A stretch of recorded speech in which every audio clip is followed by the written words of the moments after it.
And now, our feature presentation.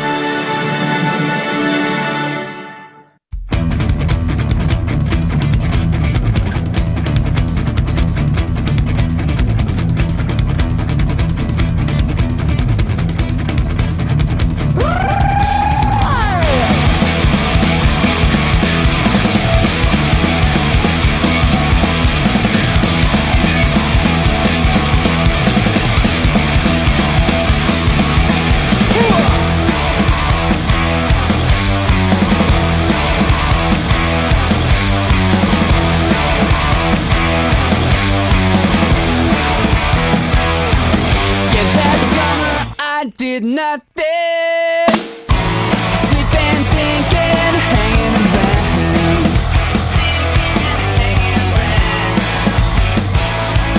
I left the dark streets of September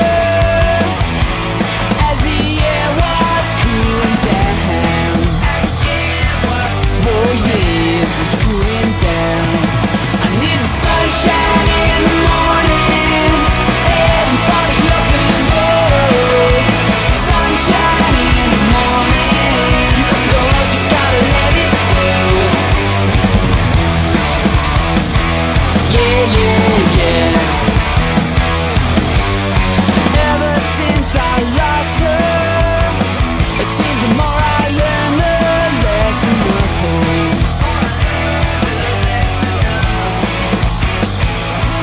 And every day I think about her, but if I look back, I'm gonna turn to stone, stone. Oh yeah, I'm gonna turn to stone.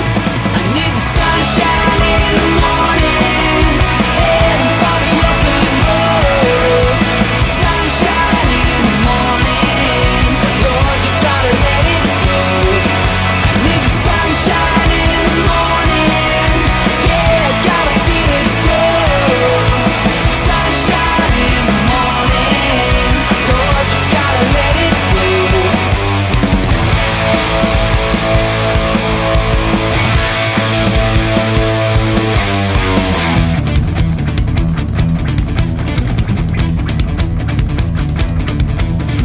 I'm heading for the open road. I'm heading for the open road. I'm heading for the open road. I'm heading for the open road. I'm heading for the open road. I'm heading for the open road. I'm heading for the open road. I'm heading for the open road. Go! Yeah!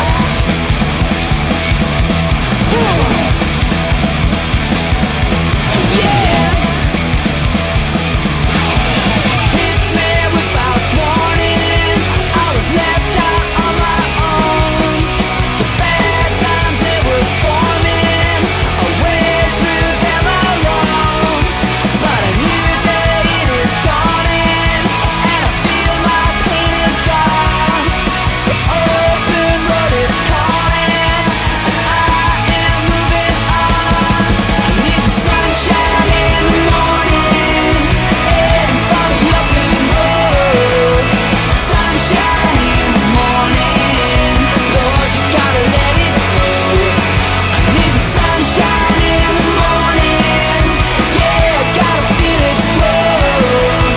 Sunshine in the morning, Lord, you gotta let it go. Yeah, yeah, yeah. Yeah, yeah, yeah. Yeah, yeah, yeah. Yeah, yeah, yeah.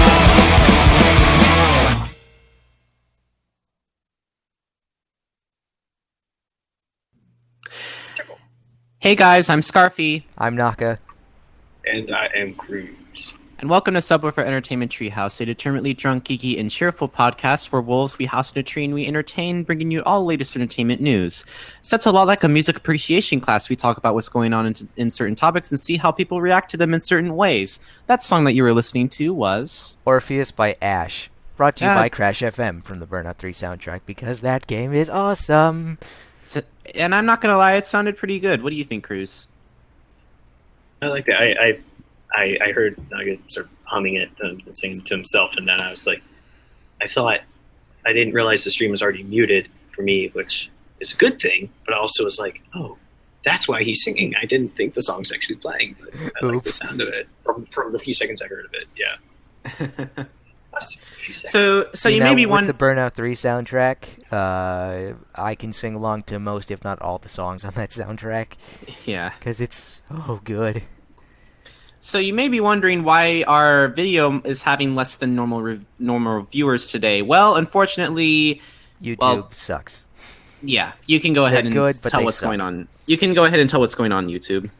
Going on Naka, not YouTube. Another Freudian slip out of you. YouTube's not gonna fucking say anything.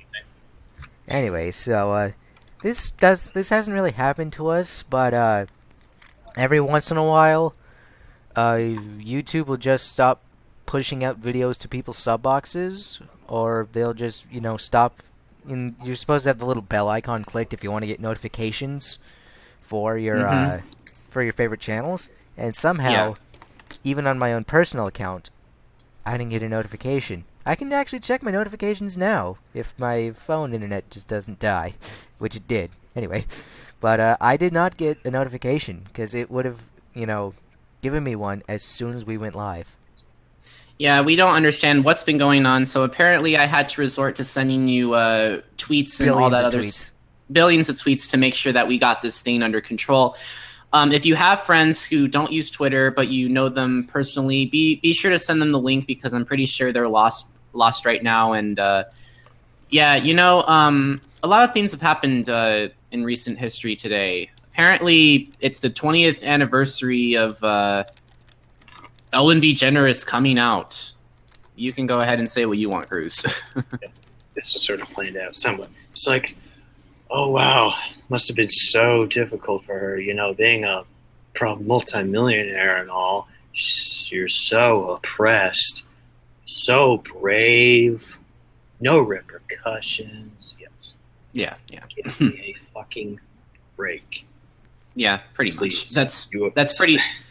That's pretty much what I would have to say Ellen, regarding you're that. incredibly full of yourself. This is a public service announcement brought to you by Crash FM. Ellen, don't get me wrong. I'm pretty sure Ellen is a very nice person. It's just that I do very much likely, yes. I'm pretty sure she. It's like she kind of shoves it in our faces in a way. Yeah. Yeah. She was petitioning to her viewers, like, we must get more retweets on this tweet, or else Nugget Boy will pass us on Twitter. She kind of does how I do humor sometimes, like sort of somewhat serious, but then also putting it in a joking manner. Like it's like no, you're not gonna get more retweets than me. I hold that record for a reason. By the way, and it's also kind of exciting to see that happen for people getting excited for retweets and shit. By the way, Krüz, I'm not too sure. I just wanted to ask you. I don't mean to break the fourth wall, but you're using your correct mic, right? Yes, I am. All right, on Hangouts, just to make sure that you check the settings and you are using the mic that you want to use, correct? Yes. All right, I was just making sure because like every time you're speaking, it's like I hear a little bit of air noise. Is a fan blowing on in your room or something like that? Air noise. Yeah, it's kind of hot. I can turn on it a little bit. I'm going to try. I'm going to load up both tweets real quick. Both like tweets that have 3.3 to 3.4 million tweets. So I'm going to load those up real quick and see. Hi Cody, it's our favorite fox that likes to annoy everybody and that likes to annoy the chat, which is pretty much the equivalent of him taking a big spoon and smashing a pot and smashing it with the pot just to make a loud noise. But we love you for that. Krüz has fans. Yeah. I have two fans. I'm special. So here's some statistics.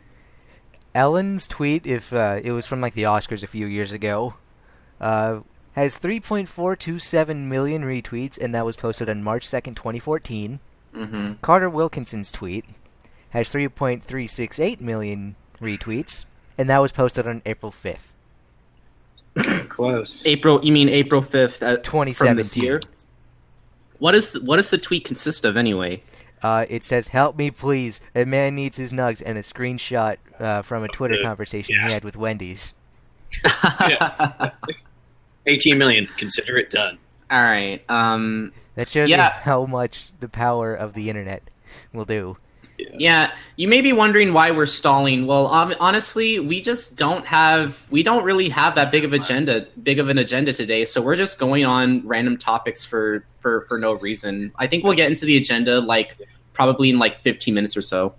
But I just want to talk and shoot the shit and see what's going on. So yeah, we did our announcement video, and apparently I totally forgot to add Krüz to it, and I feel so stupid because we had to redo the whole video all over again. So, not really.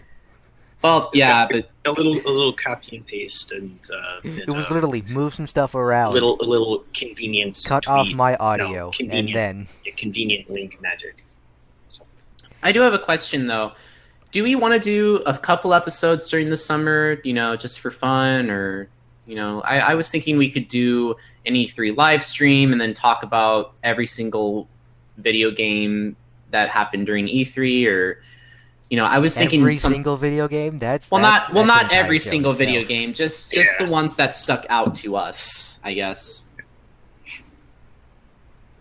Well, I'm not sure because actually there is one thing that I was going to talk about, but then I realized it comes out 2 days after next week's show. Mm-hmm. So I'm not going to talk about it this show, and I'm not going to give any spoilers. Except that in and of itself may be a spoiler because it's related to a car game. Oh, you and your cars.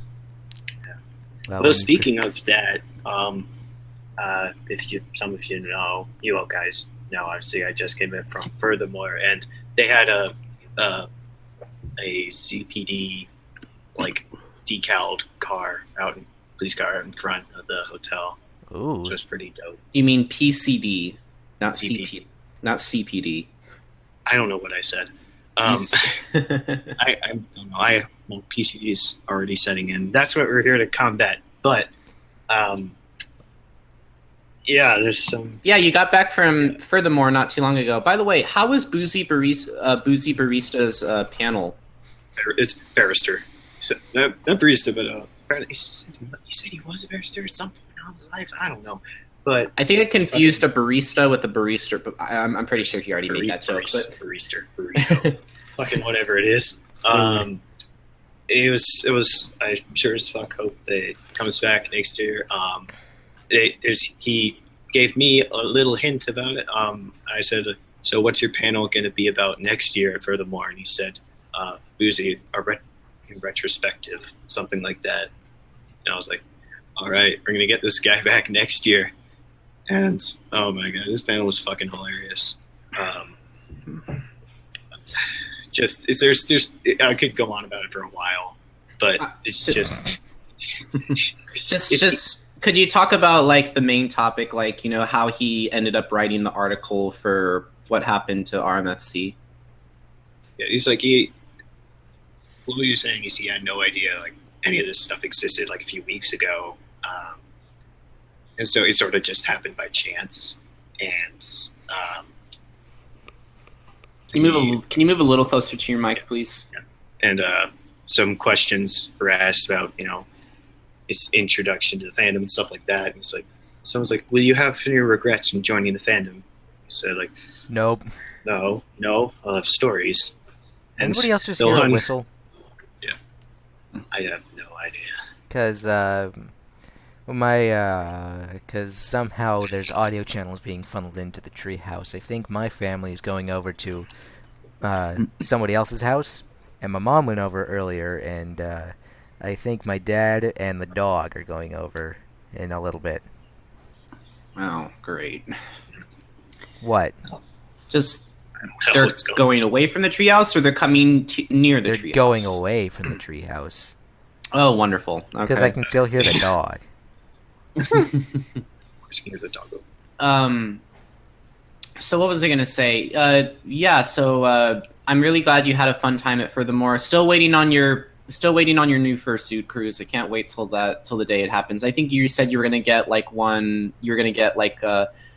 More for Less, the one that is designed much like Twitch Dwarf and Fuzzy Paws have, something along those lines? Either that or More for Less. Those are the ones I like the looks of best. But I'll have to go with what's more realistic, more realistically feasible. That is not realistic in design, but Okay. although those suits are still cool. But I really like those. I don't know what they're called, but they're the Japanese fur suits. Those ones are awesome. All right, so fun statistic for you. Apparently, the LA Clippers are the first team in NBA history to blow a series lead in 5 straight postseasons. 2017, they blew a 2-1 lead. 2016, they But blew did they a 2-0 blow a lead. 3-1 lead? 2015, They they blew a actually 3-1 they did blow a 3-1 lead against the Rockets in 2015. I love how that's a meme now. Like, Cavs blew a 3-1 lead. What was I gonna say? So, not really much happened in life. I bought a bunch of sweets that cost me $6.66. Mark of the Beast. Satan. Ayo. Satan! Yeah. But anyway, how about we get right into the agenda? Because I think we stalled long enough. Yes, we have. Yes, we have. Krüz, why don't you start us off with music? All right. Yeah, there's really not much here, but there's a good news is that I've talked with Nice, who I saw at Furthermore. He says the video will be up on YouTube sometime soon. It's on his Facebook now. He's told me that it's... But you, Facebook. Facebook, yeah, you, Facebook, the human stuff. Oh. Facebook, more like Flake Book. Yeah. Actually, I want to comment about he said he's Facebook. gonna come out with that album sometime this year. The last one was last year, The Beast. I forget when exactly it was last year, but I don't know. It was sometime before Anthrocon. But yeah, apparently he's gonna be coming out with new stuff sometime this year. I'll relay details to you guys and see what happens with that. But there's actual agenda stuff now, and the first one is Actually, quick comment about Facebook. The only reason why I'm still using it is just so I can, plan stuff for my grad night and prom night, both of which I'm not going to. Because I don't want to waste any more money on that stupid-ass school. Guys, we wasted enough time. Can we get to the agenda, I just did it so I could actually keep track of some people. I held it off for as long as I possibly could, but Also, one last thing, and then I'll let Krüz go on. Hurry Seriously, up! This is the one last thing. Marshawn Right. Lynch took out a full-page ad today thanking Seahawks fans, the Seahawks, and Paul Allen for his career with the Seahawks, because he's going to the Oakland Raiders. He took out a full-page ad in the newspaper. That's the Las classic. Vegas Raiders. Or whatever the fuck. Yeah. But anyway, before Naka gets a chance to butt in again, Oh, no, first I'm not. thing you have is what did I say? One way or another, I'm going to find a way. Yep. You're gonna find a way to get ya. That's a quote from Blondie. And her band's, I'll say that, new album Pollinator, which, if you might have guessed, has a bee on it. Not Naka, the link. Not the bees. The link. There it is. All right. Oh, yeah. This band is they're still around. The last time I saw Naka, them, where's the link? It's on It's the there. stream, you idiot. I don't see it at all. Which it's on. I which see it. chat are but you it's not. looking at? Oh, there it goes. Yeah, Good it didn't. Lord. It didn't do the thing immediately. Oh. But yeah, it's there. See, now there's something called stream delay. So it'll post Yep. to the actual chat before we see it on the stream VOD. No, it took a while for me to even receive it on the live chat. Too Not bad. even on. All right, well, Maybe your internet is being crap. no, it's not. Anyway, continue, Krüz. What's the word? I mean, I wish it wasn't. Yeah. Blondie, still around after all these years. Last time I heard of them, Debbie, who's their singer, at 71 years old, joined up with Schmoyoho for an election debate remix, Songify the News thing, which was actually on the Wikipedia page when I went and checked that, which I thought was pretty funny. But now the new wave band is back. Upcoming 11th studio album, Pollinator, coming out on May 5th. The song Fun has been linked. No, it's not the one from SpongeBob. It's a synth pop infused rock track. And Long Time, My Monster, Fragments, and Gravity are also available. This is what I call a true radio band, something that's cool to hear every now and then, but not something I'd listen to in my own time, really, otherwise. But still, much respect to Blondie and her Debbie in the band for keeping it going all these years and still performing at 70 and writing songs that's like 70 plus years old. That's you earn respect doing that shit. Mow your lawn, more your lawn. Damn it! God damn it! Scarfy just can't catch a fucking break here. And even when your hope is gone, mow your lawn. Mow your lawn! Just to make it through. Anyway, regarding Blondie, I will have to say, I actually find it very interesting. I was looking at a comment saying that they've been in the band for like 40 years. They've had a band for like 40 years, and the fact that they still sound good even today is very, very surprising. I do like the sound of the song. It is very, very catchy, very upbeat, very good. I don't know if it's something I would buy, but yeah, I wouldn't be surprised. One way or another, we're gonna find you and we're gonna get you. But what do you have to say, Naka? I'm fine with Blondie as a band. I just absolutely hate One Way or Another because it's played in almost every single Walmart ad nowadays. It's so overplayed. I know it was from the fucking Swiffer commercial, but then they changed that to "Baby Come Back." You can blame it on me. God damn it, Cody. My favorite one was with the mariachi band outside. You can blame it on me. God damn it, Cody. Wow, and yes, he's not gonna let you forget that anytime soon. Anyway, I'm gonna have to say this right now regarding I lost my train of thought. Damn it, what were we talking about? Oh yeah, bad songs. You know what song I really, really hate that is overplayed in media a lot? The song from Requiem for a Dream, or Requiem of a Dream. I don't know the name of the title. I know it's Requiem of a Dream, I think. And it's just that song. That composed song is just the worst song I've ever heard in my entire life. But I am not even going to go into that because it's just really, really awful. But yeah, I don't think I'd actually go see Blondie, and that's really all I have to say regarding that. Cool. I swear, if I hear them on the radio at work tomorrow, I'm just gonna clock out and leave. No, you're not, because you need money. And you'd be insubordination. Insubordination? My managers are idiots. That's another rant for another day. Let's move on. Alright, I'm just going to make one more comment about this and then we're moving on. So, Thursday, even the shift manager that was working was like, this is really stupid. Because there were 3 people working frontline and only 1 person working backline.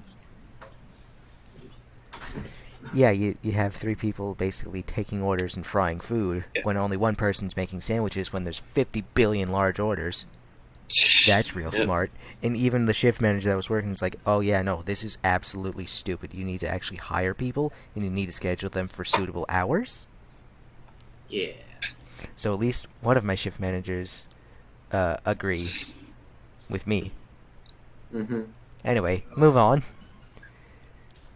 Squeaky! I heard a squeaker. Yeah. Dog toys. Yep, dog toys and squeakers, FurCon flashbacks, all that. Anyway, there's only one other thing really here to talk about. So do a quick note about what something Shutter said.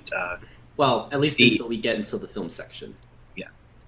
The school, they have bands doing stuff on your birthday. back earlier this year, Sepultura's Machine Messiah was released on my birthday, which I thought was cool.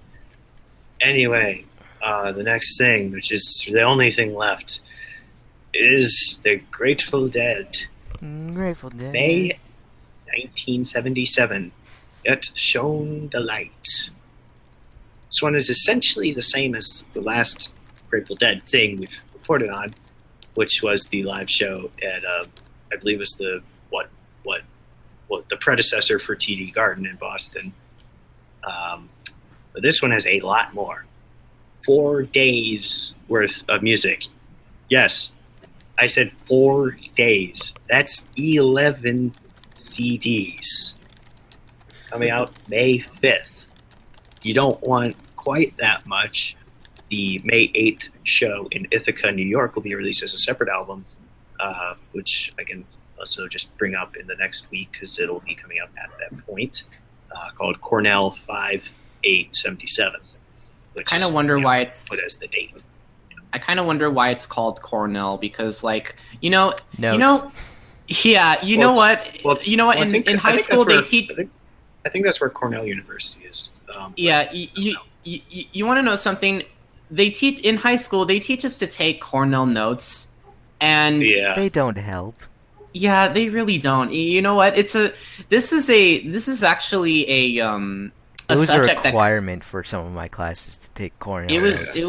It was just really stupid. Like I hated Cornell notes. Like I don't even know if they're gonna even do it at my university, which I plan on transferring after I'm graduating college. But yeah, I mean, that's. Yep, we said the magic word. Cornell University. God damn it! No, I am not going to that university now. The children of the court. I am not going to that university. It was one of the universities I was looking at, actually, but I am not going to that university ever. But yeah, a live version of. So the linked song, which I believe is from the same from that show in Ithaca, Scarlet Begonias, has been linked to give you an idea of what it would sound like. And I imagine this is mostly for like the lifelong hardcore fans have been, fans since the day they were born. The gray-haired ponytail wearing people that there are plenty of at FurCons, and that's what I told Felix earlier. It's like every time I see one of those people, I immediately associate with them with like Allman Brothers and Grateful Dead. Yeah, that's if you want to acquire a shitload of classic folk rock music, this is the chance to do that. What? What's so funny? Y'all are Not childish. reading the chat. What? What's so funny? Y'all are me fucking check. childish. Oh my god! I am ashamed of you.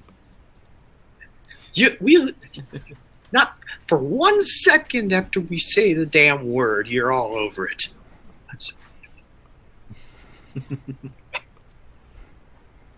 I'm like Deadpool in that one scene. It's like, I did not tell him to do that. I'm so proud of you. This episode of Set brought to you by Crash FM. I'm gonna keep referencing that because that game changed my life. Cheers my life. Be one with the memes. Yeah, that's really. I don't really have much to say about Grateful Dead. It just sounded if you like. want 4 days worth of music. Yeah, Yep, it's 4 separate shows that are on like within days of each other. So I think it's like a music. It wasn't just one music festival, but there were like 2 were in New York, 2 were in Boston actually. One was in New York and another was somewhere else, I think. You want to know something funny? Shows. You know what? You want to know what's so significant about the album is that on May 1977, Star Wars, the first episode, released that day, but released on a certain day. They don't talk about the day, but I understand what they're talking about. It's a so needless to say, it's a throwback. Well, not to Star Wars, but I do understand what's going on. Oh, That's all I have to say about the album. Naka? I mean, I'm not a fan of the Grateful Dead. I prefer Led Zeppelin, but I'm just saying it's not my cup of joe. Because if I was gonna say it's not my cup of tea, I'd just be like, "Oh, you're one with the British rock, aren't you, you little fuck?" Hey, British wave and new heavy metal changed the fucking world. No, but Yeah. I can understand why Anyway. people want this. Yeah, I mean, It's as just not I my said, cup I of mean, joe. I don't know if this is. I mean, there wasn't a lot of interesting stuff that would come out this week. I mean, if you watched some playthrough of Night in the Woods, there's one thing from a shoegazing band that is coming out, which is basically, a shitty version of psychedelic rock. It's like it's like psychedelic rock, but without trying, and it's dumb. But yeah, there was something from that coming out. There was really nothing else interesting, so I just gave you guys the best and the most notable stuff, and that, of course, was the Grateful Dead, which I don't know. I imagine that not a ton of our fans are, those lifelong fans of Grateful Dead, but if you know somebody who's a big fan of Grateful Dead, they'll probably appreciate you telling them about this. So yeah, Vinny Chops just mentioned Iron Maiden. up the irons. But anyway. So yeah, that's all I got, and now we have a little bit of time wasting to do, which I'm doing a very poor job of. Before we move on to talk about video games after the video game 8-bit themed furthermore I just went to, which was Yeah. Start Go. Start what? What do you want me to start? What do you want me to talk? the fucking thing you have. What, World of the West? Yeah, preferably the first one. Worlds of the West is a pupply, cartoony, top-down action-adventure inspired by European adventure comics. Take control of 4 unique characters, each with their own motivation, skills, and interweaving storylines, as they seek to escape the dark shadow of an ancient prophecy which we don't know about. Travel through corrupt colonies, lush jungles, and frozen tundras as you snoop through the secrets of a forgotten civilization. Looks pretty good, has its good quirks, and will be out for PC, PS4, and Xbox One on the 5th of May. Yes, Cinco de Mayo. Well, Cinco we de don't Drinko.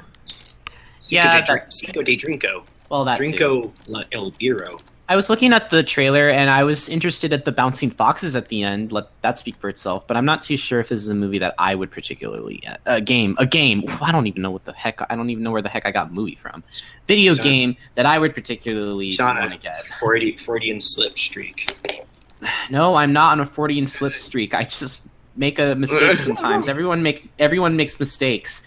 Everybody has those days. Anyway, Krüz, what do you have to say about this game? Did you really? Vinny Chops. Wait, what did I Tell really me why I had to be a power slave. And yeah, Testament's cover of Power Slave is fucking amazing. Did I really what, Naka? Did you really just do everybody makes mistakes, everybody has those days? Did you really do it, Hannah Montana? Oh no, we don't talk about that here. Oh, sweet niblets. You know, just for that, I'm gonna have Burnout 3 on the screen for 5 seconds. No. No. Why? Do you just not like that This is show? what we call in the biz rustling jimmies. Yes. Do you not like that show or something? No, I don't like a lot of Disney shows. I like That's So Raven though. Well, of course, Hey. that's so. You can't forget the best anime, Cory in the House. Best anime and best video game of all time. Cory in the House. I like That's So Raven. I like The Sweet Life of Zack and Cody. Yeah, those are the only 2 shows that were good. By the way, yes, I'm going to shoehorn in Burnout 3 whenever I can because it was my OFP this week and I used stuff from Burnout 3 and we talked about Burnout 3 last week and we're not going to talk about it next week because it's our finale. Alright, Yeah, but just get tacky, man. yeah, but what do you have to say about World to the West, Krüz? It kind of reminds me of what's called a mix of kind of Legend of Zelda and what's it called, Animal Crossing. Kind of looks a little bit like that to me. I like the idea of the it's a little like less refined than what Breath of the Wild looks like with the kind of don't know how to describe that cartoon style, but it has that similar kind of cartoon, almost story, what's called pop-up book style. I find that really cool. Again, there's a huge list of games that I'm gonna have to get, starting with Outlast 2 because that looks fucking amazing. But you know, if I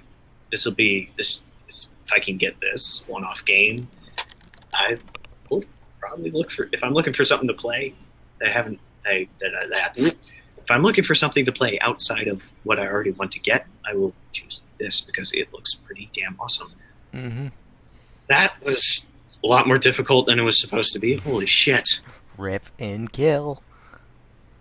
Do. It's like PCD setting in again. Hello, darkness, my old friend.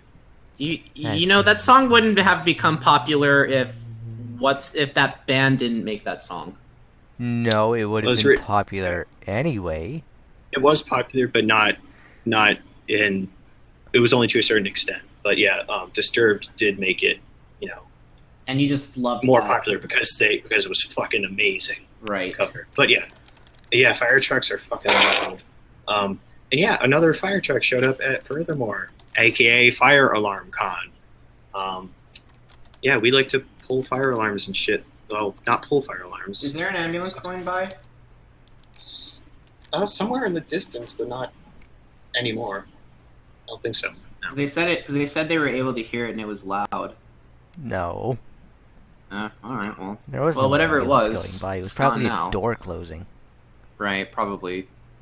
Because the way that the sound works in this place that gets funneled up here, I don't know how it works. But that's all I have to say about World to the West. Alright, are we good? Mm-hmm. We're good. Okay. Either way, we need to talk about TumbleSeed. You may be thinking, wait, what is this? You mean tumbleweed? No, tumbleweed is the weird, rolling cactus thing you see in the desert. I love how you say rolling cactus. That's really what it is. Anyway, a small seed heads up a mountain to save his home in this physics-based game.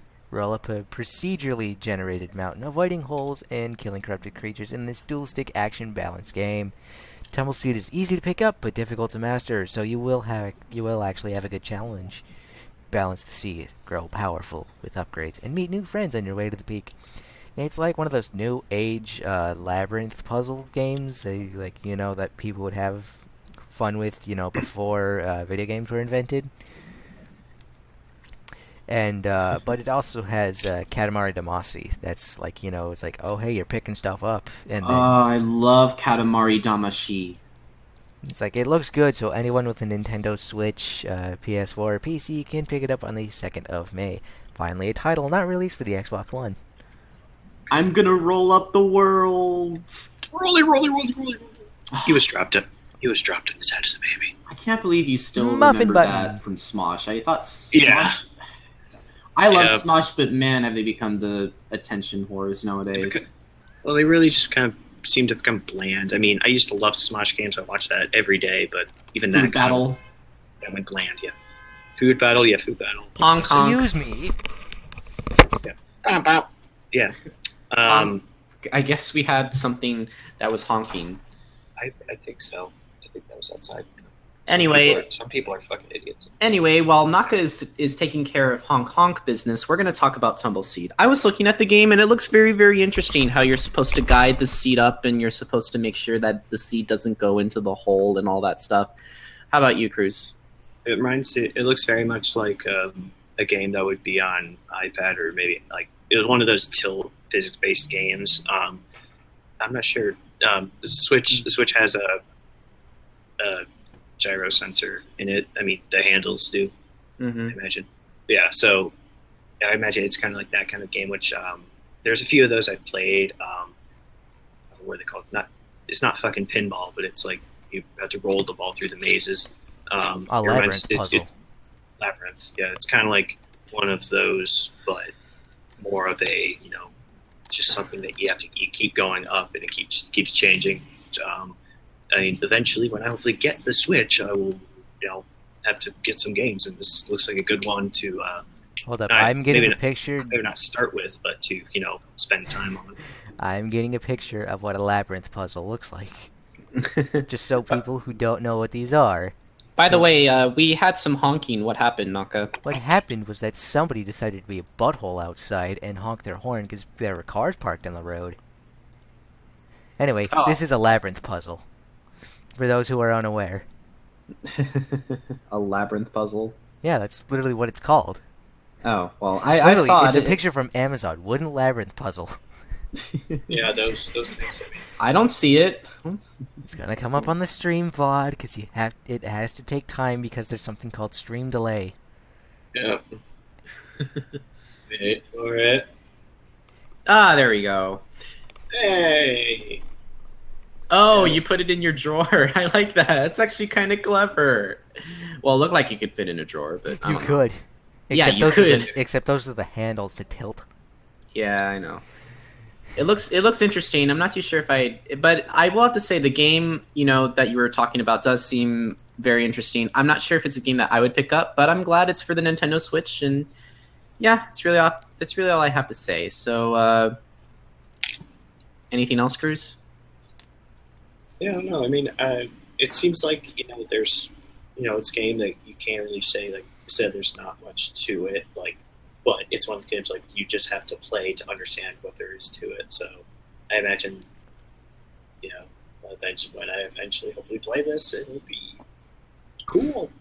I like the idea already of a constant, what's called an endless runner type game. Yeah, the stream delay is Some people don't understand the less. concept of stream delay. it's inherent. I understand the concept of stream delay. It's just that when you're showing something, it's very, very hard to, keep in touch when I have to wait like 10 seconds before it shows. But it's okay. Not I my don't fault. mind. I know. Anyway, That's the way the internet works. So don't yell at me. Stop yelling Audio at me. audio will travel quicker than video, so that's why you hear it before you see it. yeah. Anyway, Naka. We're moving on to our last thing of the week. At least that's notable. Last video game of the week, not thing, but yes. Anyway, it's Prey, reinventing the franchise for a new generation of consoles. Prey is a first-person sci-fi action game that reimagines the franchise from the ground up. Very well spoken, with an added psychological twist. You are Morgan Yu, the subject of morally dubious experiments designed to improve the human race. You awaken aboard the Talos 1 in the year 2032, I think it's somewhere in space, and must uncover the secrets hiding in the depths of the space station. Exactly, it's in space. While being hunted by the mysterious alien force that has taken over, you'll have to rely on the tools you find in the station, along with your wits, weapons, mind-bending abilities, to combat the growing threat and hopefully survive. Also, by the way,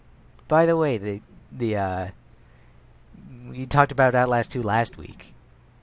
Yep. Too late. Surprise.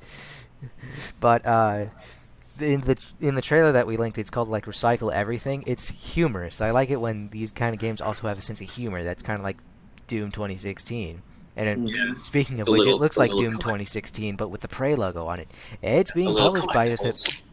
And like at one point, he just puts the grenade in the little whatever the fuck the guy's his hand, and then just backs away. I was looking at this game, and it almost looks like it could be a BioShock game. I mean, it's a little more. BioShock is a little more underwater. steampunkish. BioShock is a little more steampunkish, but yes, this one's more like it's space like tech. Doom, but with the Prey logo on it. But it is being published by Bethesda, and it was made by the people who did Dishonored 1 and 2, so it will be good. That's a no-brainer question. It's going to be good because it's made by the people who did Dishonored, and it's being published by Bethesda, who, by the way, the original NFL game? The original Madden NFL? Yeah, what about it? The Madden NFL that EA published? Yeah, no, the physics engine was stolen from Bethesda. Surprise! Bethesda knows their shit. Yeah, no, EA's probably most successful franchise, the Madden NFL franchise, originally was made by a stolen game engine. Surprise! Mm-hmm. But it's out on the 5th for PC, PS4, and Xbox One. Yeah. It's interesting enough. I'm not too sure if it's something that I want to get, but maybe something that will interest Krüz. What do you think, Krüz? A little side note: the Bethesda being the namesake of the place. Bethesda's a place that I'm very close to. Actually, I passed through today. I basically live there.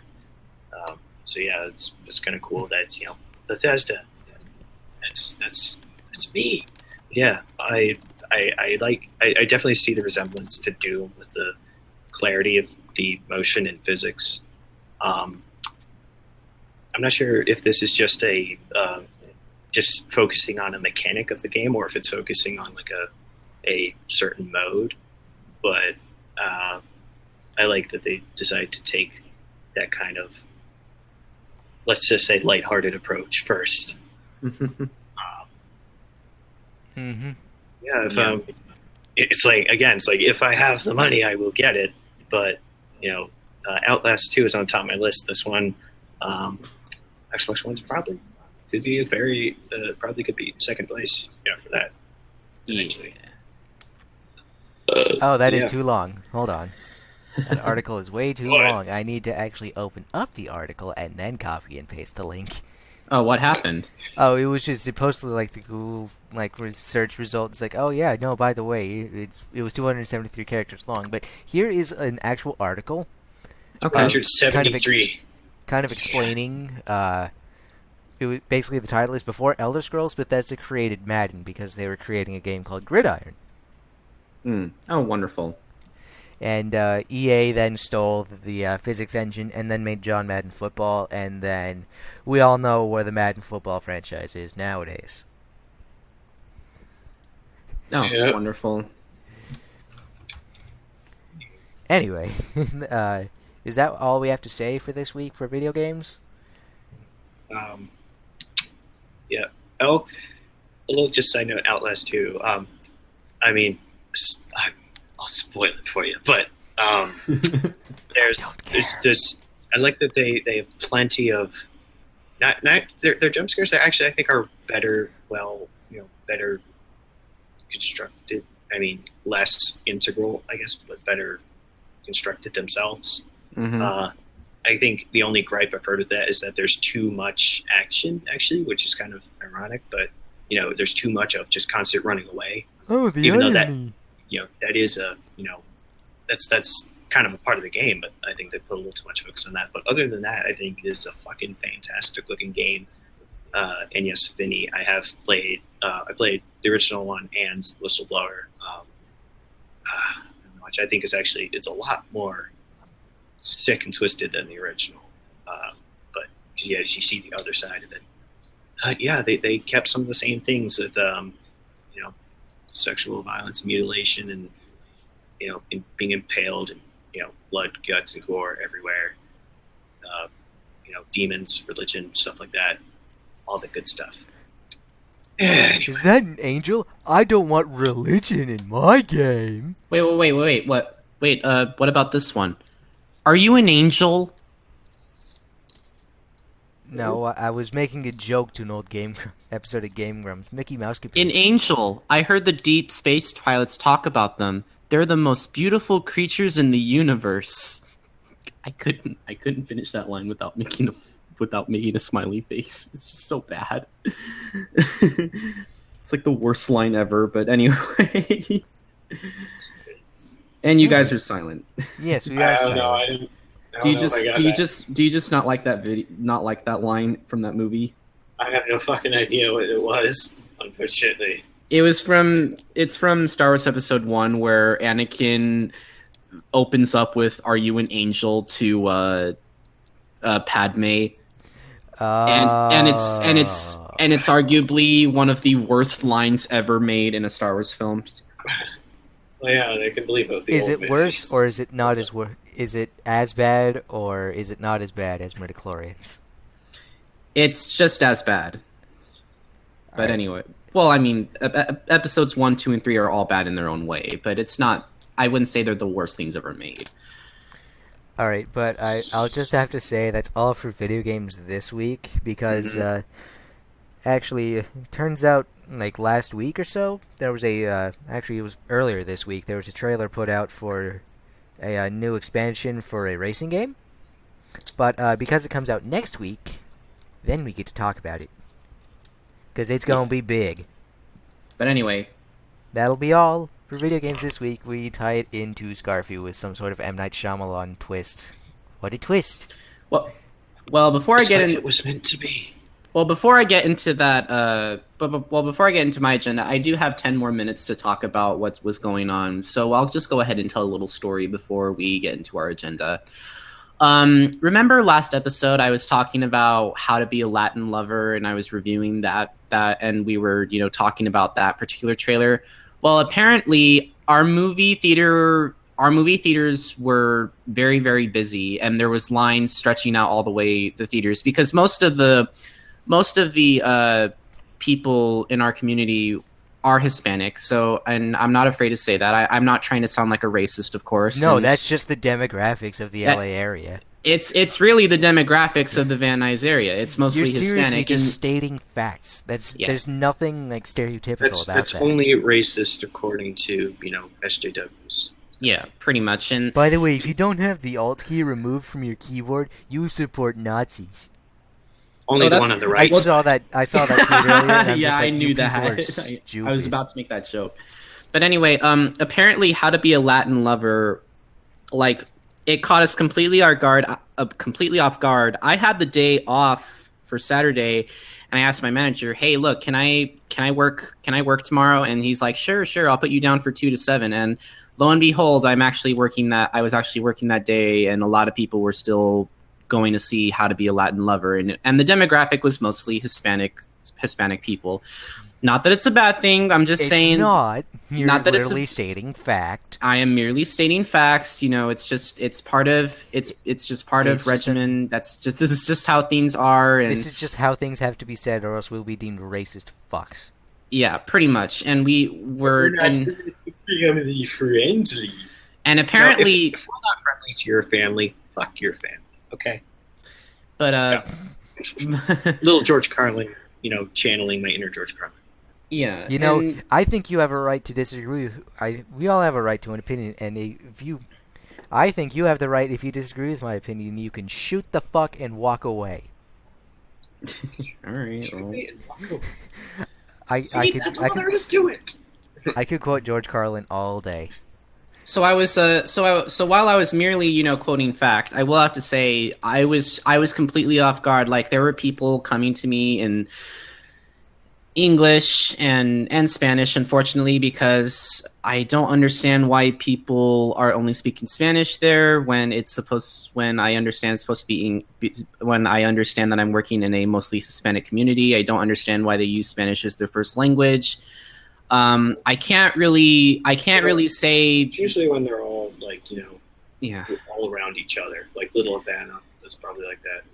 kind of like that. And another thing is that we had to deal with illegal immigration, and while I could say that the only reason why people are speaking Spanish and not speaking English is because they're illegal immigrants, I can't really say that, because that's just saying all people who don't speak English are illegal immigrants, because that's totally false. That's not true at all. And yeah, I can't really do that. But I will say, there were people coming to me, "Is that the line for How to Be a Latin Lover?" I'm like, yes, we are just as surprised as you are. We were really not expecting this. And they were coming those people were, well, I'm not trying to say be a racist here. You're not trying to be a racist. Those people, you're othering them. Yeah. OMG. The people that were coming to us who are Hispanic were coming from all over the area, and it's just very, very, it's so hard to, it's just a sensitive topic, trying to censor my words as best as possible to not sound like I'm being racist, because that's the one And this thing is why PC language policing is fucking cancer. yeah.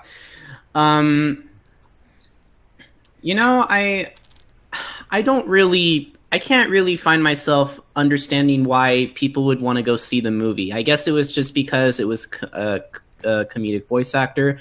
I had one customer come up to me and ask me if the movie had Spanish subtitles for English for when they were speaking English, and I'm like, no. Why would they have that when you have a movie that is called How to Be a Latin Lover and the entire movie is in English? That makes no sense at all. But I don't really have. But and they unfortunately had to leave because unfortunately the woman can't understand a word of English, which is very, very sad. No habla inglés. Unfortunately, no habla inglés, but there's nothing we can do, and unfortunately we just have to, do what we can. So, did you just say meow? I think so. Sometimes I do that. I don't know why. Well, you're a wolf. Don't say meow. I'm not a fucking.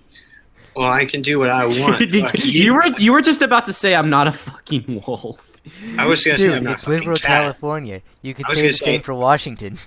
It's not the fuck. That's not what I was gonna fucking say. I was gonna say I'm not a fucking cat, and I was gonna say I'll do whatever the fuck I want.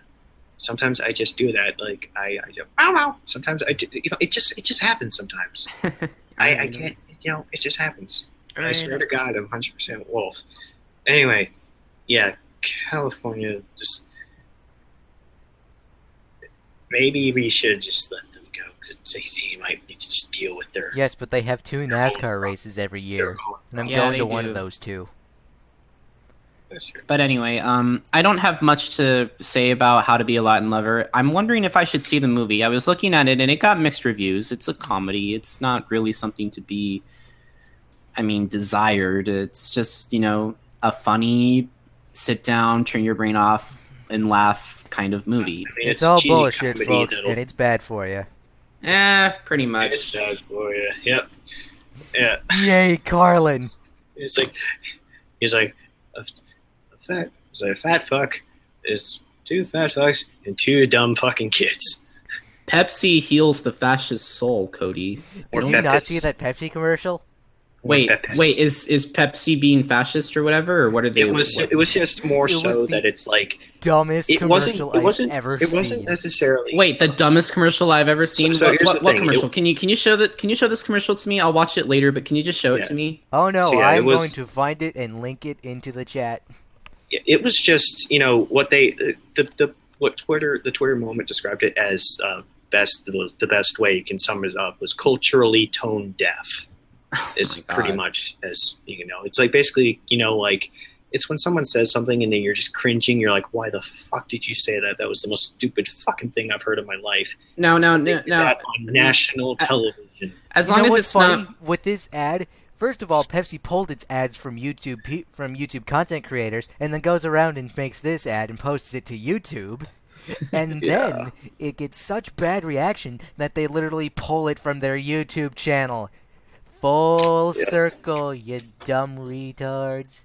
Excuse me for using the quote-unquote R word because, it's offensive. Fuck you, you little yuppie cocksucker. Wow. These are the people who sort their garbage, jog with their dogs, and listen to Steely Dan. That is genuine salt, man. Yeah.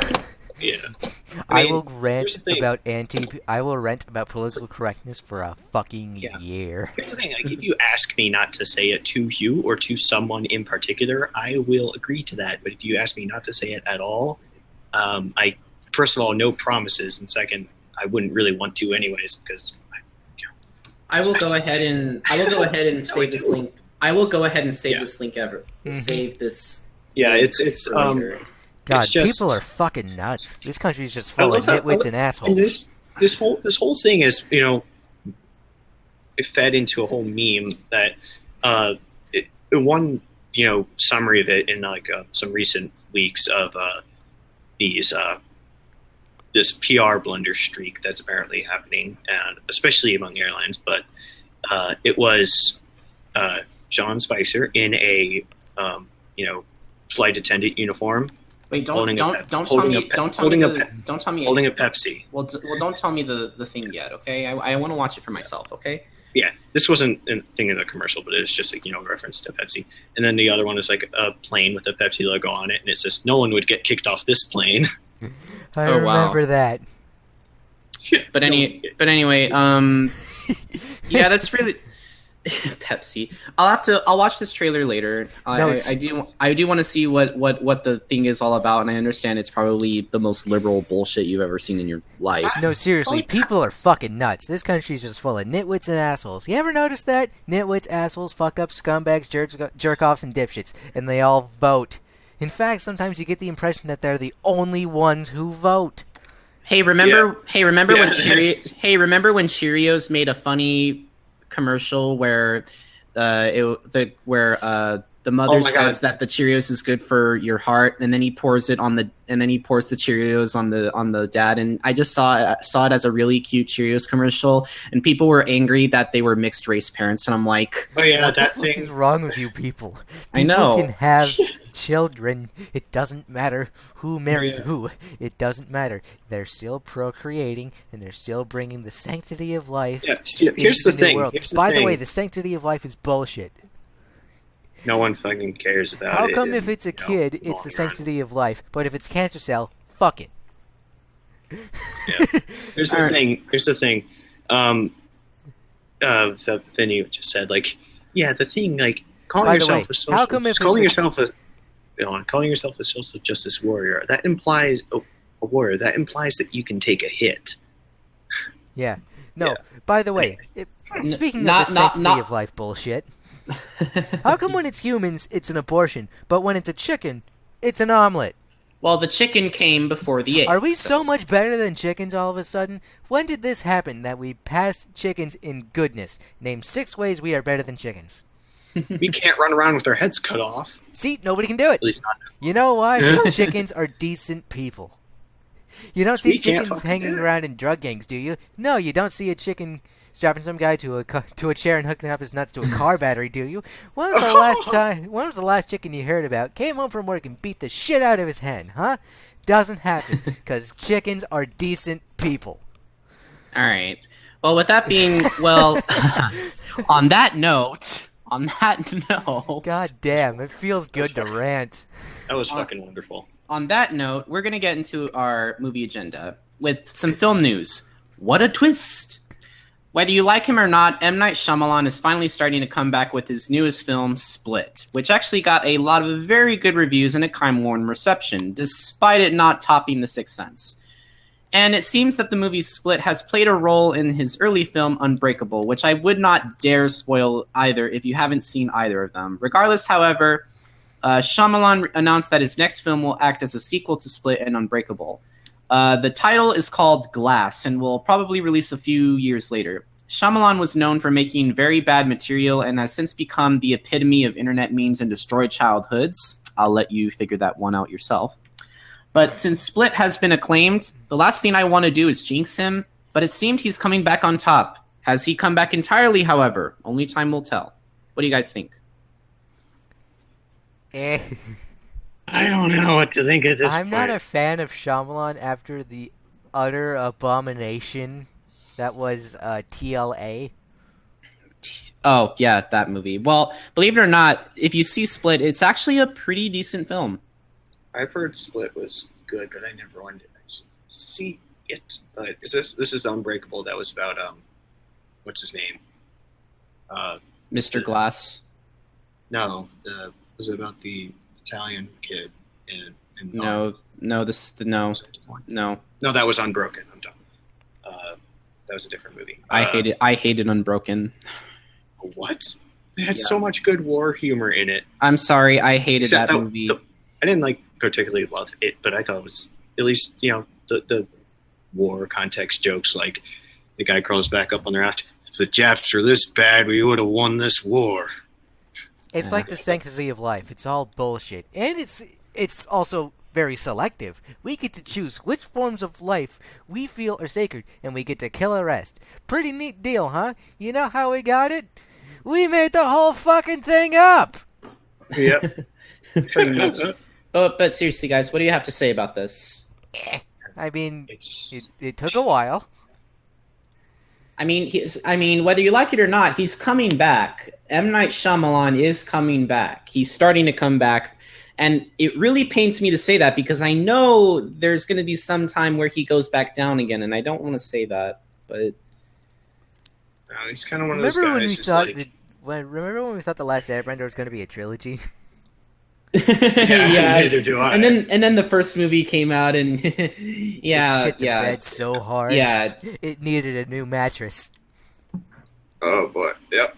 It fell through the floor. But yeah, It literally tore a it hole through feels the like- mattress, and it stained the carpet. That's how bad it was. yeah. The Shyamalan is kind of like one of those people who's like, they used to be good, but they're not good anymore. But you still have to respect them because they were good. Kind of like that deal. I don't know. But then still, I don't think I've seen these. I haven't seen these two movies, but I would highly recommend I'm- you. I would highly recommend you see Split. Split was actually pretty damn good. I heard that was pretty good. Yeah, the ending especially, you'll love the ending. But of course, I'm still. Is it just going to be a cheat code for the Scooby-Doo 2 video game for the Game Boy Advance SP? No. I Not watched that. the Nostalgia Critic Scooby-Doo 2 review earlier, and I'm just like, it was a Marvel-style end credit scene, and all it was CGI Scooby playing a Game Boy Advance game of Scooby-Doo 2. It was a Game Boy Advance version of I Scooby-Doo fucking 2. remember those movies. I remember. And the cheat code was SD2. And what was actually in the code? I don't know. What did That the was code do? literally the end credit sequence to Scooby-Doo 2, the live-action movie. Well, Scooby-Doo 2 was an awful film. So was the first one. At the time, I didn't think it was that bad. I thought it was cool, but now looking back, and I realize how fucking creepy it was. I mean, it was kind of like fucking.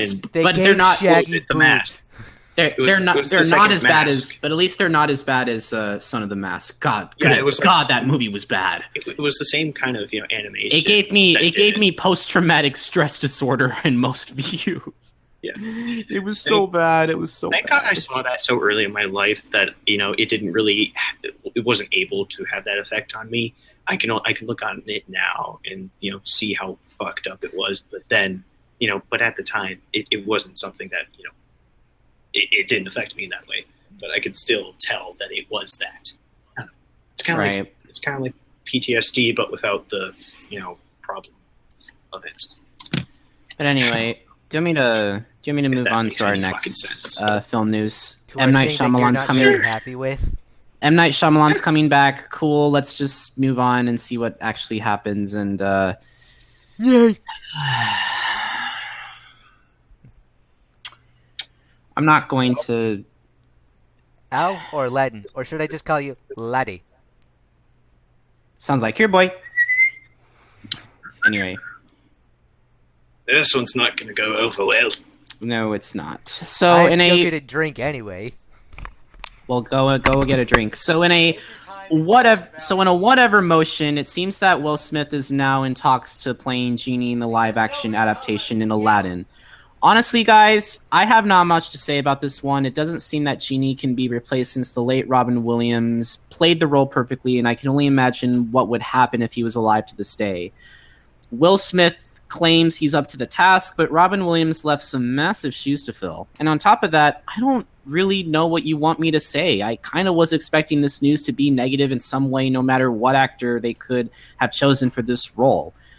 I guess I could be angry if it was played by a really unfunny actor or comedian, but at this point, I just don't really care. But we'll see, I guess. What do you have to say, Naka? He's gone. Is he still gone? Oh no, he's back. So did you get your drink? Yes, I have got my drink, and I know how much you're gonna hate this. No. And what do you have to say about this, Naka? I mean, Robin Williams, rest in peace, my friend. I know he was going through a hell of a lot of troubles, but I think somebody that could have been in good contention, or could be in good contention for this, Eddie Murphy, dude. No. Why not even Eddie Murphy? He would have been better than He's better than Will Smith when it comes to a comedian. would have been better than Will Smith for this. He's kind of like the Black Robin Williams, but I mean he's still not the same. Yeah, it's not the He's same. Not necessarily the same. What I want to say, personality. That's the word. definitely not, but I think that is a better choice than Will Smith. Is Eddie Murphy, because Eddie Murphy is a fantastic comedian, and we can all forget Pluto Nash 3D. Pluto Nash in 3D. Thank you, Vanos. Yeah. So I don't think it's so much a matter of like no one can replace Robin Williams. I mean that's pretty a well known and well established fact at this point. So I think that people aren't even going to try to replace him, but I think they're going to have to rebrand the character in a way, because I think it would be better off just trying to go for a revised style for the Genie rather than try to emulate Robin Williams directly, because I mean you're saving yourself a lot of trouble by doing that, Right. And I think Robin I mean Will Smith could do this, but it would have to be done in a different style than obviously Robin Williams did, because I don't think anyone could really step up to that. I mean, not to doubt anyone who wants to try, but I mean, it's Robin Williams we're talking about here. Mm-hmm. And yeah, Axel Foley. I'm trying to remember who that is. Oh, I know that. Like, for some reason yesterday, I just thought of like some of the DVD games that came on the Aladdin DVD.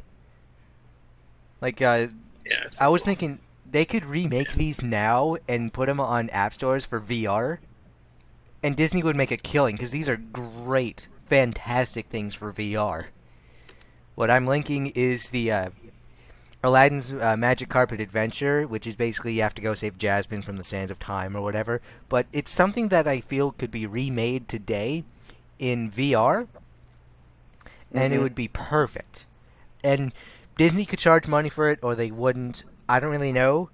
I really wouldn't care, just because I think it would work so well for VR. There's a lot of things out there that could be remade today, like very similar graphics, but the ability to just look around and see everything.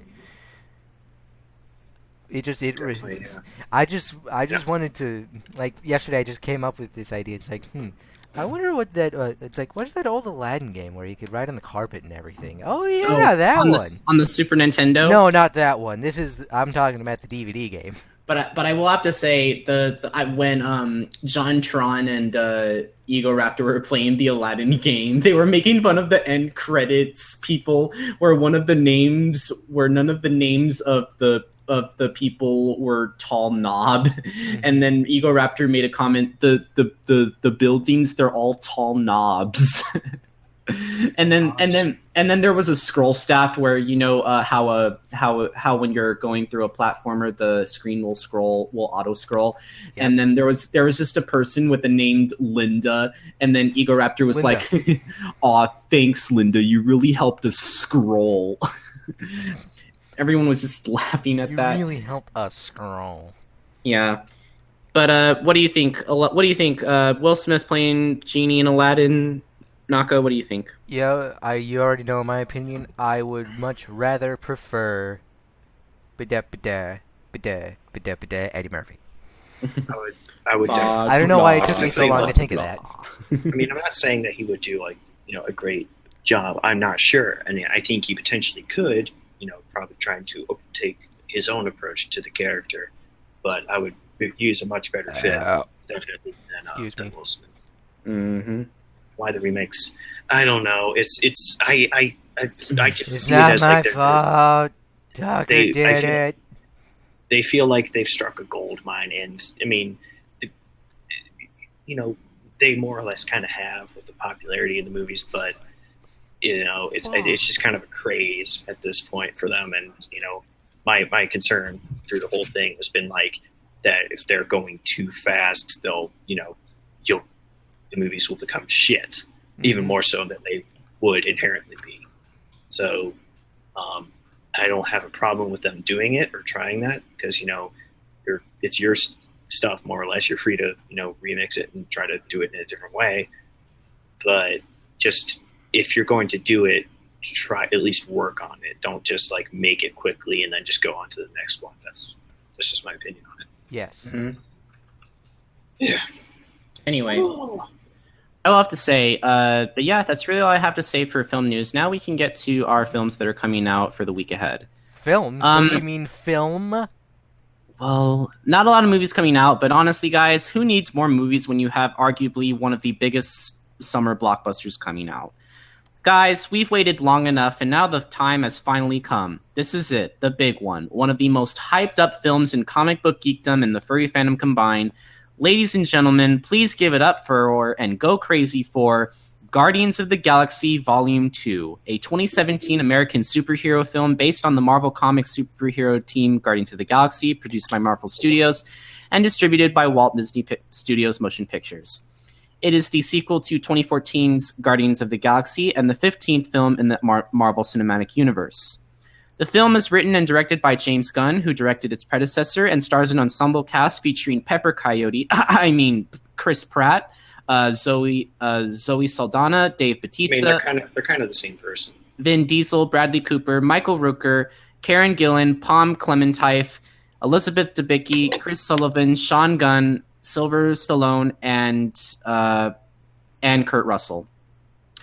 Set to the backdrop of Awesome Mixtape 2, which we'll get into a bit later, Marvel's Guardians of the Galaxy Volume 2 continues the team adventures as they traverse the outer regions of the cosmos. The Guardians must fight to keep their newfound family together as they unravel the mystery of Peter Quill's true parentage. Old foes become new allies, and fan-favorite characters from the classic comics will come to our heroes' aid as the Marvel Cinematic Universe continues to expand. Before we get into it, I want to talk about a few negative, but not so negative things that really do tick me off. First off, in the first movie, you never get to see Rocket Raccoon's backstory and is told through 30-second exposition to make way for the plot. And I know what you're thinking. Well, Scarfy, can't you just read the comic book and see what happens? Here's the thing. I know what happens to Rocket Raccoon because I have read the comic book. I just would have liked the movie to delve deeper as to what have happened rather than why it happened, since a comic book and a film are two different types of medium. So hopefully we do get a backstory told in movie form. Then again, we may not. But that's the least of my problems. While I am excited for this movie, I'm not really too excited for Baby Groot in all honesty. And I think he just serves more to be a marketing campaign to make the movie even more money and merchandising and the timeline that they just... He is kind of a... Yeah. He's kind of a novelty in respect to the movie, whether it's, actually a good part of it or not. I mean, he's the same, he still says the same 4 words in that order. 3. Or, I don't know, 3. Yeah. 3. I think you said one other word, I think. Family or something like that. Ohana. Ohana means family. And the timeline that they chose to have it only take place a few months after the events of its predecessor from a synopsis point is not strong enough to support it, but I guess we'll see what happens when we actually see the movie. However, in spite of all this plot intrigues me especially because instead of consistent action and characters being characters, you actually are now trying to tell the simpler side of the story by diving deeper into Peter Quill's backstory. And I find much more drama in comic book stories more engaging than I do fighting sequences. For a comic book like Guardians of the Galaxy, where its characters are not taken very seriously, we're having a plot that is meant to be taken very seriously. Oh, the irony. But guys, this is the movie that we're excited for, that you guys may as well be excited for. I can't name one person who's not seen this movie. Our hype is your hype. I'm literally seeing it a few hours before next week's show. Our excitement is your excitement. The Awesomeness releases on May 5th. I can beat that record. I'll see it during the show. And we hope that you take some time to see it. But it doesn't stop there. We can't end with talking about the awesome film without talking about the awesome soundtrack, right, Krüz? Yeah. Just one thing before I start the little thing. I've got it all planned out. That thing Naka just said reminded me of a meme. You know the expanding brain meme? How progressively becomes more enlightened. So the first one, the smaller brain, was studying 2 weeks before the test.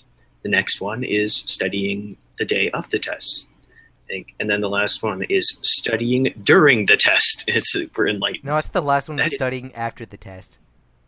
You want to play the not study game? It is studying during the test. Is the Well, last you one, do. because, Not study. that's what I You're already that's playing. what I do. Yeah, but yeah. Ooga ooga ooga chaka ooga ooga ooga chaka. Yep, that's right. It's almost time for the volume 2 of Marvel's Guardians of the Galaxy, aka Awesome Mixtape 2. And that means a new soundtrack. So I have found a playlist containing the songs, which it's not posted by any official account, so I'm not entirely sure if it's accuracy, although I believe based on, its contents that it is accurate. And, it has fairly level of likes, and the comments seem to agree, so I guess it's probably accurate. Anyway, but yeah, the songs have a bunch of old school music feel, same thing that you had in the first film. Notable things from the soundtrack. Let me start that over. The soundtrack features Cheap Trick, ELO, George Harrison of the Beatles, Mr. Peace, Fleetwood Mac. The only and band I more. recognize is Fleetwood Mac. Yeah. So it's going to be good, I think. I don't know, Cheap Trick or Electric Light Orchestra. Well, maybe I have heard of him. It's just the most memorable for me is Fleetwood Mac. Yeah, and then of course you know the Beatles. You can't not know the Beatles, but yeah, I don't know. This was I believe George Harrison, like his solo song. Mm-hmm. But yeah, pretty solid lineup. Thumbs up. Krüz approves. Yeah. Yeah. Sharkle. I'm digging it. But it's kind of like, it's a little disappointing. You might not have Hooked on a Feeling in that song, because, you can't just beat that meme. You can't. Yeah. So are you excited for both the movie and the soundtrack, Naka? And what are you excited for about this movie and soundtrack? First of all, it gets me an excuse to go to a movie where I don't have to pay for it. Oh, okay. Because not only am I going with my mom, I'm going with my dad, and that's a rarity, actually. Oh, really? Your dad barely goes to movies nowadays? It's just because there's way too many people, and it's fucking expensive. And I can agree with him on the fucking expensive part, because $6 for a small popcorn? Oh yeah, it's like you see this. I've seen a picture. It's believe it or not, it's just two sodas and a popcorn, and it says "Movie theaters be like your totals, $83.60" or something like that. Yeah, I don't know exactly what theater we're going to, but when I saw Fate of the Furious last Friday, there's a theater right by a mall, a big mall in Seattle, south of Seattle. It's called the Outlet Collection. It used to be called the Super Mall. Maybe people have heard of it. Scarfy, have you ever heard of the Super Mall? I have not, unfortunately. Didn't you used to live in the state of Washington? I used to, but it was a long time ago, man. I don't remember everything. I only remember like certain cities, certain sites, and certain what goes on. It's pretty hard to miss the Super Mall. Well, if it's a fairly new. It's not that new. It's been around for years and years and years. And years. Like I sort of remember an old mall in Towson, near where I grew up. Anyway, I'm getting off topic. That's it. I need to go on. I need to continue about this. But when I'm not sure what theater we're gonna go see it in, but if it's this theater that I'm talking about where I saw Fate of the Furious, where there's reclining seats, and they're big seats too, and they are legit recliner seats. How much is the ticket? It's like $2.50, $3 extra. I meant like how much as the retail price? I'm not exactly sure. I can actually go check this now. I mean, because power of the internet. Because the movie theater that I worked at, it's $7.25 a ticket before 4, and then it's $10 at night. All right. I'm not too sure if that is a major price difference, but I do live in California, where movies are made in Hollywood. So movies are made in Hollywood. Anyway, I need to select the theater nearby. No. Let's see. Where is it? Is it this one? I went to one of those theaters with reclining chairs. Those I think It's in they're so Millbury. I think it was Cineplex. I think it's called in Millbury, Massachusetts. That's where I saw Zootopia. It was so fucking nice. It was huge. So just for like a 2D experience, let's just say Yeah. for the at 1 o'clock showing, because like actually the 12 o'clock showing. Yeah. So for an adult matinee, it is $9.70. That's a reasonable price. Mm-hmm. I kind of understand. I think the reason why my But the theater only is reason, like so cheap is because it's kind of worn down, and if they were to do an update, they would have to also update the price. Yeah, let's see. Because we would be going at not like a prime time slot, because I still have to make it in time for this. It'd be like $30 for the tickets. Well, 33-ish, because Wait, there's a convenience altogether, fee or for There's all together, right? altogether. Okay, Because I was just making sure. we wouldn't be going to IMAX, and we wouldn't be going to see it in 3D. Just I would because- not go to. I would not go see it in 3D. I would only go see it in IMAX if there was no 3D in it. Yes. IMAX no 3D is actually pretty good. I mean, when I originally heard they were making IMAX movies, I was like, you got to be shitting me, because I thought they were talking about the ones that are actually the size of a fucking building, but they're the movie theater ones are just like half that size, like in the museums, like we have in DC. Like the IMAX theaters are fucking huge. Oh my god, they're fucking ginormous. They're I don't have. huge. They're saying that they're gonna replace the seats in my theaters, but they keep making promises that they don't really keep. But anyway, I know how that feels. we're getting a little too off topic. The movie theater that I work at, plays. They're going to be playing Guardians of the Galaxy. Tickets are $7.25 a pop before 4, and afterwards, after 4, it's pretty much $10 a ticket. Pretty reasonable price. It's a pretty reasonable price if I do say so myself. But get this, popcorn is $7.25 for a large, and that does come with the free refill, by the way. That's actually worth $7.25. Wait, you'd actually buy that? I'd actually I don't buy large popcorn just because I'm not fat. Yeah. But I mean, if you're sharing with like 6 people, and it's like you make it halfway through the movie, when it's like kind of a lull, it's like, oh hey, I'm gonna go get popcorn. Hey, can you refill this for me? Here's my receipt from earlier. Yeah. It says I could get a refill with this. Yeah. But anyway, that's That's really all I worth have to- $7.25. Are you kidding me? Yeah. That's really all I have to say about Guardians of the Galaxy Volume 2. We are going to be seeing this probably by the end of our season 3 finale for next week. But we do have coming attractions that we do need to get underway. So with that, All 4 of them. Yeah, all 4 of them. Let that speak for itself. Literally. Let's get on with our first film.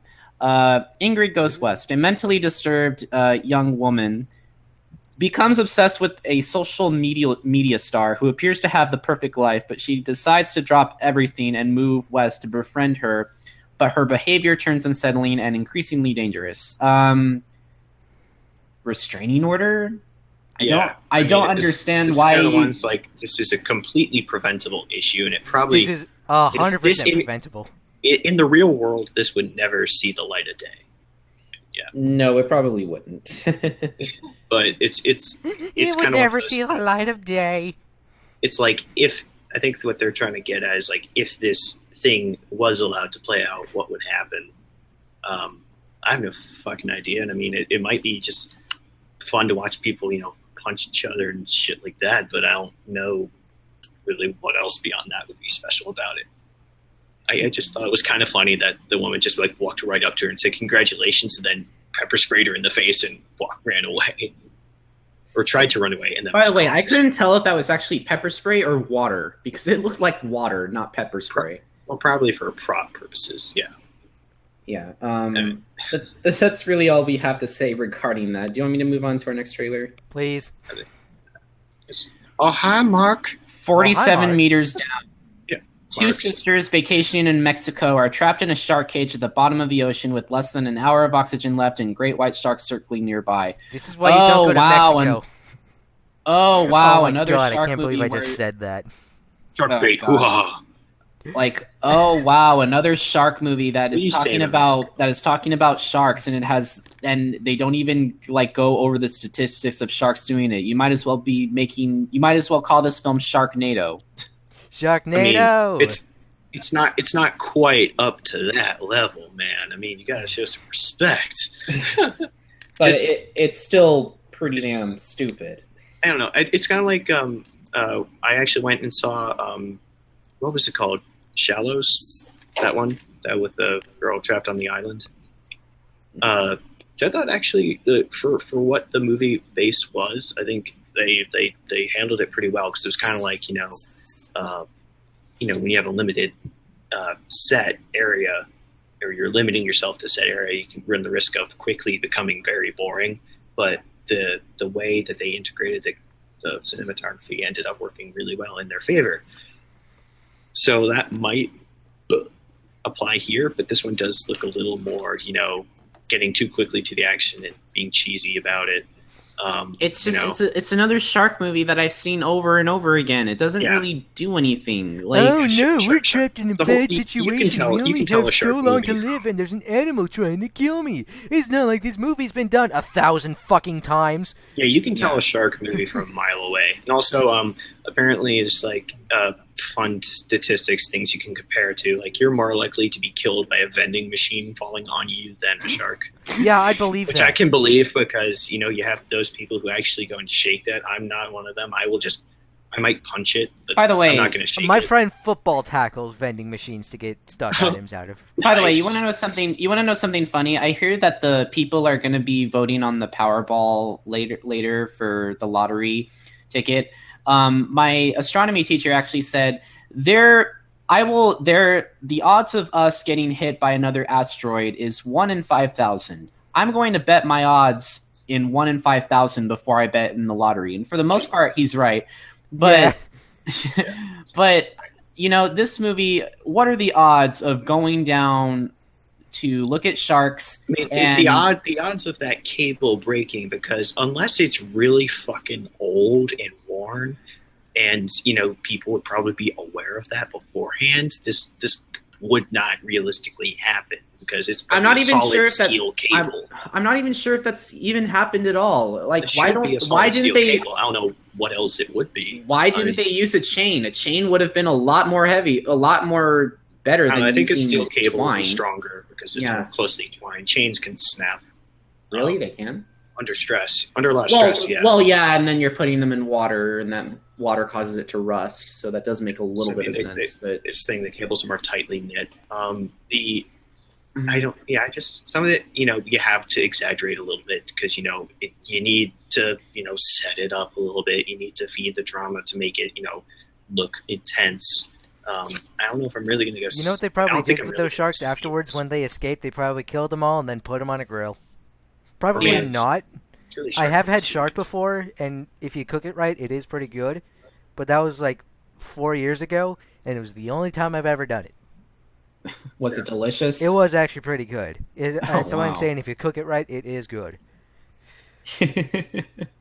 I mean, if you get it legally, and you get Yeah, it if from it's like not- trusted people, That's the problem with it. That it's they're being and I wouldn't hunted intentionally hurt just for the sharks. fins, and that was like you're only cutting off the fin, and then just like that's it. You're like, Yeah. No, but which the we thing learned is with the shark nothing is from that the Native Americans. They use fucking everything. I mean, Well, yeah, sharks are extremely everything. misunderstood. They're very curious Yeah. creatures. It's just people are people scared are of them. dicks. They're reasonably scared, but Mhm. it's kind of like It's because of You- Jaws. Hollywood. You're for a movie's sake and for entertainment sake, you're not feed into some Here's the niche or stereotype or trope. Even if it's wrong or not. all these sharks movies have been coming out since the great granddaddy Jaws, and I'm thinking to myself, Fuck you, You Steven know- Spielberg. Actually, well, don't. That's a joke. actually, no, I do want to give props to Steven Spielberg because he actually took a lot of time to make that film work. Because in the editing room, his editor told him, like, you actually have something that's a gem here. Like, it's not. People are more afraid of what they don't see rather than what you do see. And I'm like, yeah, that does make a little sense. That's And the golden rule. that's when it Especially with horror. And like, And I can't really blame Steven Spielberg for making Jaws, because Jaws is actually a pretty well competent movie, because he had a lot of problems making that film. yeah, so- imagine the animatronic shark. I mean, that The thing animatronic shark sunk into the ground, and he had to probably keep had to- rolling. There was no way probably that. had to break 1,000 fucking times. Yeah. Mhm. So I mean, instead of shooting the actual shark being shown, he shot people on the beach instead. You know? Yeah. It's because people were, and it was actually funny. So it was actually a really good shot. So, but anyway, I'm done talking about sharks. Let's move on to, I guess, the trailer for Cars 3. I guess you can say it's the It's actually official about trailer. racing this time. They decided, fuck the spy shit. After a live spin out during a race, Lightning Well, it McQueen wasn't just said, a spin out. it was a spin out. And It was a spin then out, some. a flip, a tire blew, and he almost died. I mean, pretty much. Lightning Some- McQueen sets out to prove a new generation of racers that he's still the best race car in the world. The only reason why I'm seeing this film is because I have to keep my record streak of seeing every Pixar film known to man, which for the most part I have, and I don't really. include all the shorts.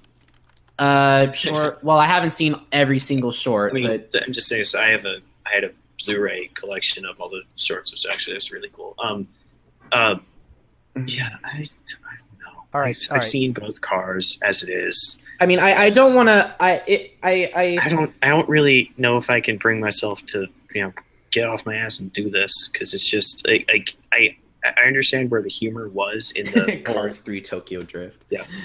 Tokyo Drift, and I understand where the humor was in all those characters and all that, but I feel like they're kind of it's a little much. It's time to stop. All right, I can literally tell you who from the NASCAR world is going to be like actually in the movie, or just from like famous racing people in general. Let's see, we have Daryl Waltrip, who is in the first two.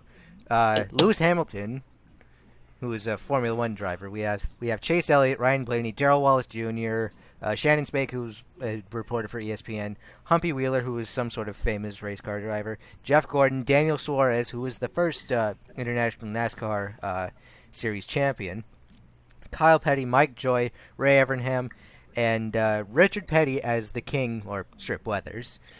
And since Paul Newman is dead, Doc Hudson, No or more aka Doc the Hudson. famous... Sad. No, they'll only he'll only show up in flashbacks. Yeah. With I think it unused was audio better- recordings. I love Doc You know, Hudson. you know, it really bothers me after watching Cars 2, which I pretty much knew it was a bad movie anyway. It would have been better if they told the story about what happened to Cars 2 than all this spy shit stuff. Mm-hmm. And I will have to say, when it comes to Cars 2 and Fate of the Furious, you're making Fate of the Furious look good. And the Fate of the Furious actually was good. Yeah, it was. I mean, granted, you're on a different level of franchise. I mean, you have Oh my god, I Eight- completely eight forgot versus Junior 3. Johnson. 8 versus 3.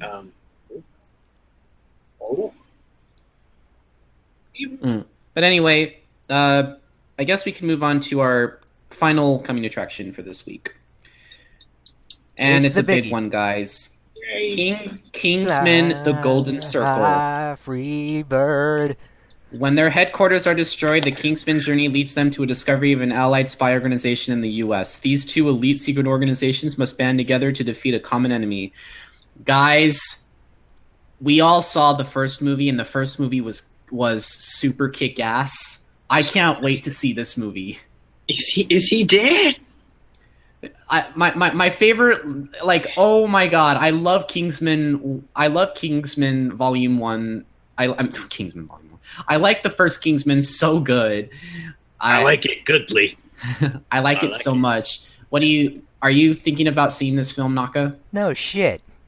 And you, Krüz? Of fucking course I am, because I mean they've just tapped into so much genuine comedy and feel good action that I think it was kind of the ones I was a little worried about. I'm worried about movies nowadays, like sometimes that look kind of cheesy or might look too cheesy, just because I don't know. Kind of sometimes you have one of those feelings that it's too good to be true. This one was actually it lived up to its expectations with My favorite it's pretty stellar, cast lineup. My favorite line in the first movie. I'm a Catholic whore, currently enjoying Congress out of wedlock with my black Jewish boyfriend who works at a military abortion clinic. So hail Satan and have a lovely afternoon, madam. So hail Satan. How lovely. You were just laughing. I was like, after he that. laid it on. It's like let's hit all the bases, right? Just laid it on her. Just did not stop. It's like, I've had enough of your shit. I'm gonna let you know about it. And if you guys haven't seen the first one is Kingsman: The Secret Service. I would highly recommend you see it. It is so hilarious. You will love it. I think the best part in the movie is I think also the funniest part was when Samuel L. Jackson's character shoots another person. Is he dead? It's like, is he dead? And Is he dead? And then Gazelle's like, that's tend to happens when you shoot people in the head. It feels good. It feels good, right? No, it does not feel good. It feels fucking awful. And you were laughing so hard at that. But yeah, I didn't realize Mark Hamill's. Oh yeah, you have fucking. I'm looking at cast now.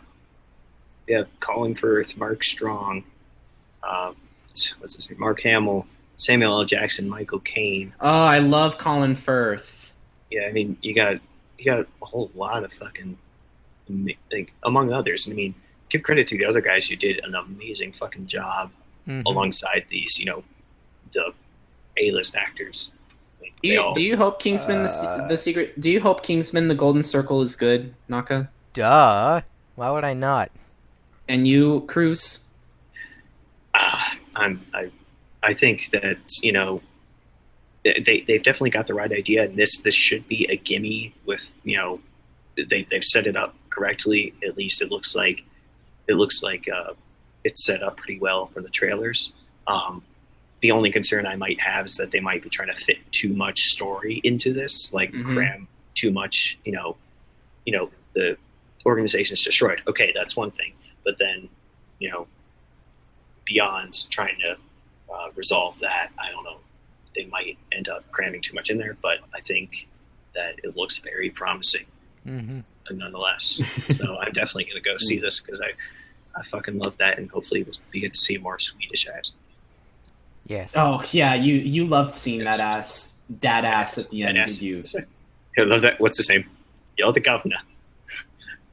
It's like I love it. I love it when she's like, it's like, wait, if you come back, we can do it in the asshole. And he's like, his face, and then his face was Shit-eating basically grin. just a straight face, and he'll be like, I'll be right back. I'll be right back. That was a beautiful moment. He's just like, I'll be right back. It's like, He kept his yeah, when shit-eating grin intensifies.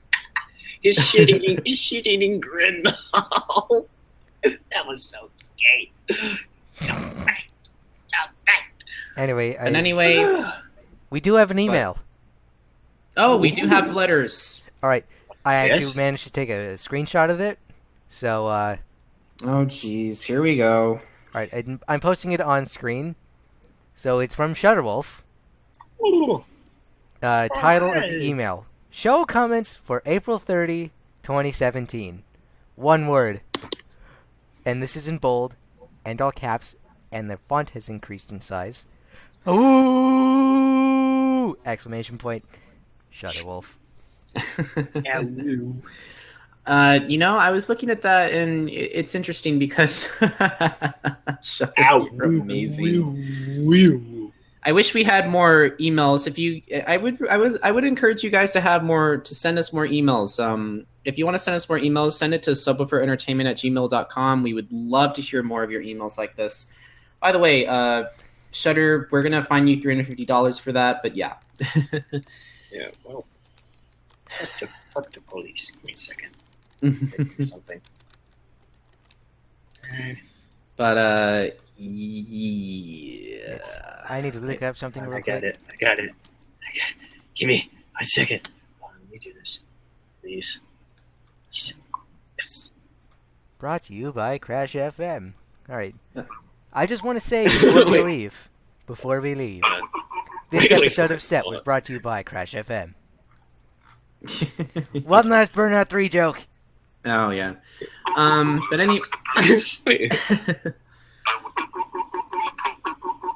Fucks the police. That's how it says. Oh woo.